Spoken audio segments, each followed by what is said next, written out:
Now we can add Rajmah to it. Mix it really well. Now I'm going to add half a cup of hot water to it. I have some hot water here.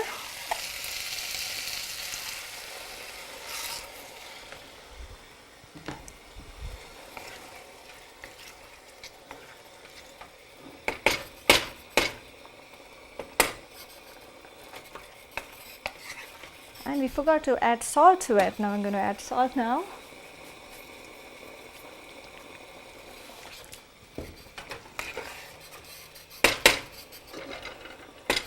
Cover the mixture and let it cook for about 5 to 10 minutes. In the meantime, we can go back to our chapati. It has rested for around 10 to 15 minutes now.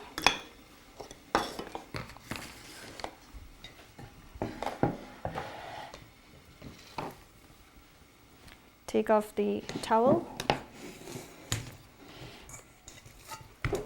and give it a quick knead once again.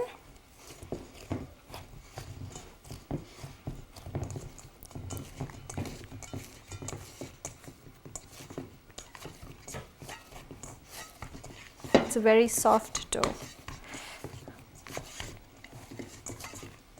Okay. Now we can take some flour on a plate, and that's for dusting as we roll the bread.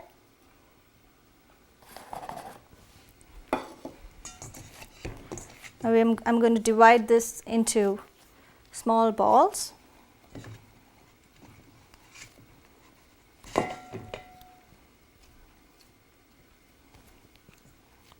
So this makes around 5 chapatis.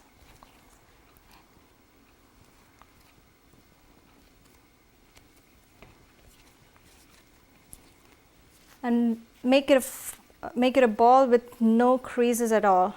Because if there are creases on it, then it will not be, we cannot roll it evenly, and then the chapati will not inflate when we cook it. So it's important to make it with no creases at all. So just press it and slightly roll it in between our hands so that there are no creases on it. So you see here, just like that.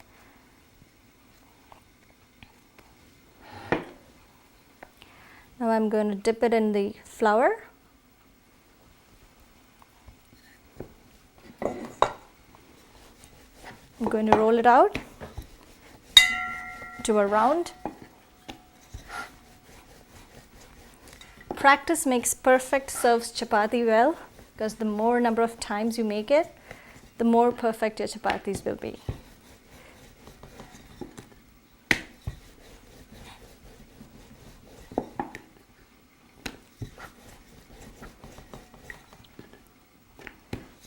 So while I'm rolling this, I'm going to heat a tawa or a flat griddle. It's called tawa in Hindi.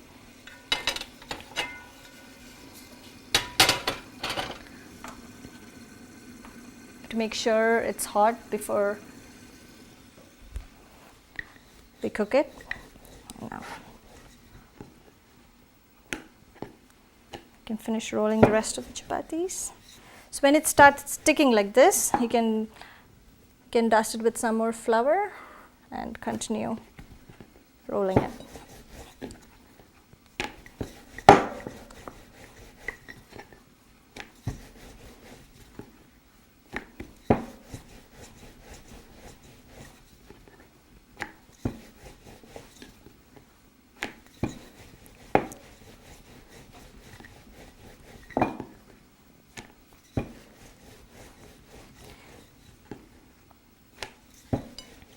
When I was a kid, when I tried to roll chapatis, it used to be shaped like maps of different countries and never used to come out round.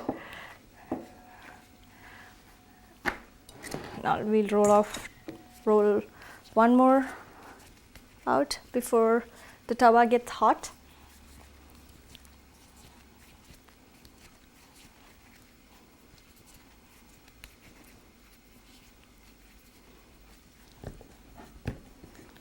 dip it in the flour first.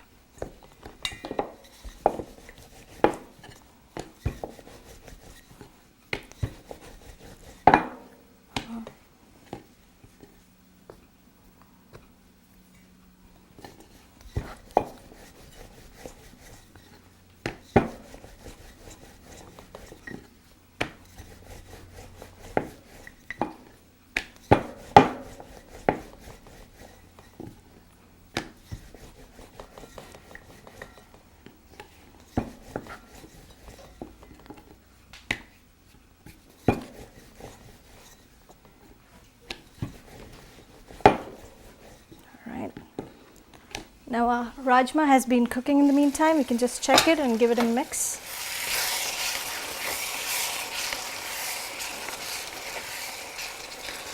We can let it simmer for around 2 minutes and it'll be ready then.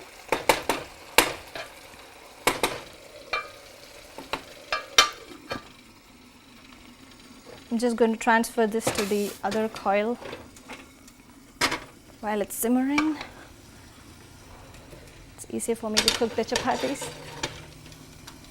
Okay, so the first one goes in. It's hot now.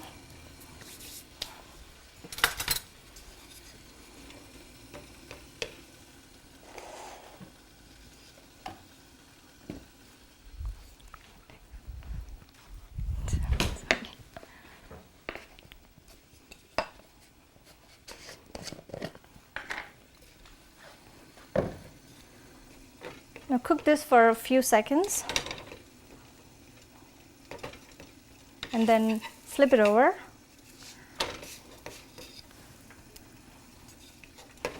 Then I'm going to apply some ghee, or you can use oil too. Just a little bit, just dab it with a ladle on top here. Just press it well.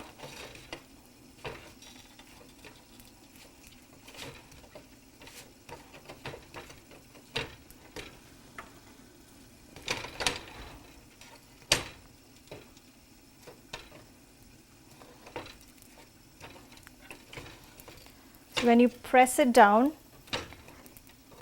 it helps the high heat touch the bottom of the bread, so then it puffs up.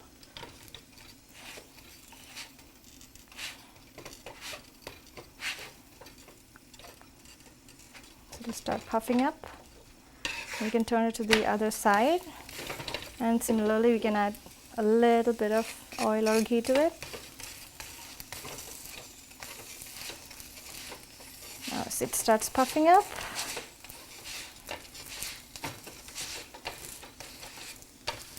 there we go, our tasty Indian bread is ready.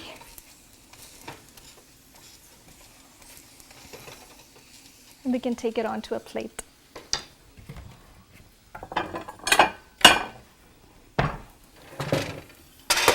Chapatis are always best served hot, but if you're not planning to do that, then stack them up in layers and cover it up in aluminum foil.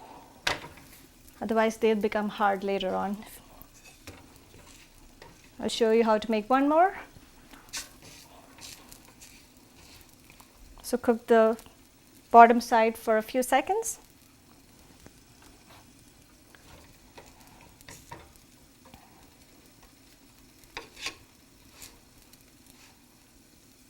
Then turn it over.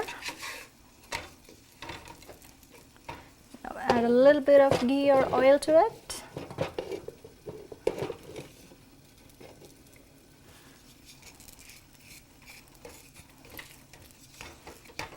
And press it down.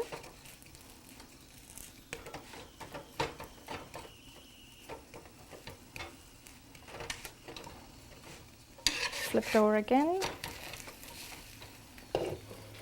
Add a little ghee to the other side as well.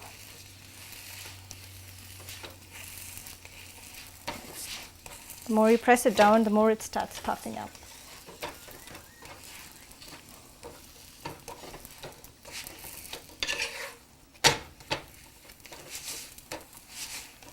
You can use chapatis even as tortillas.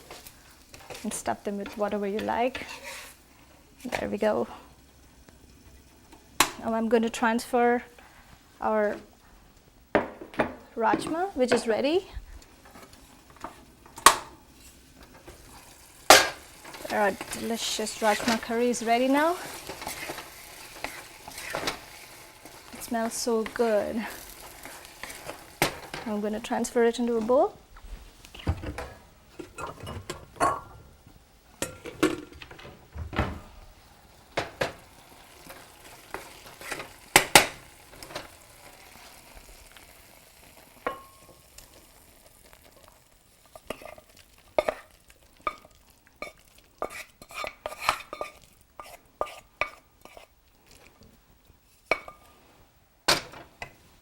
And we can garnish this with some cilantro.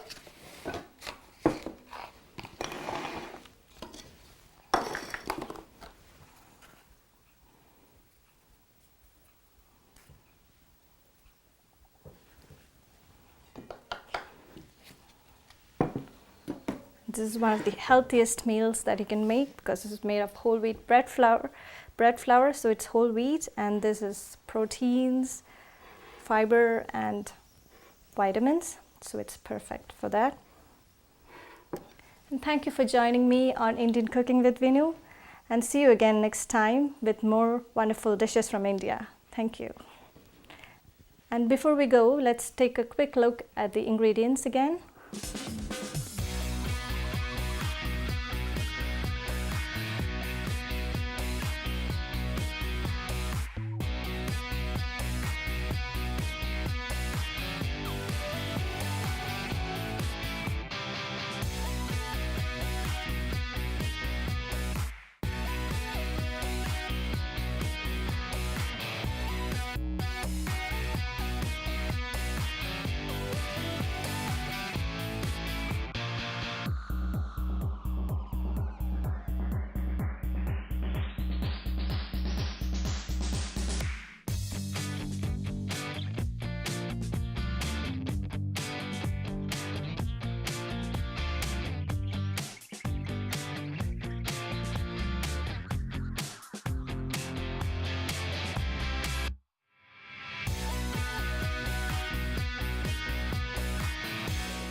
The proceeding was an independently produced community access program.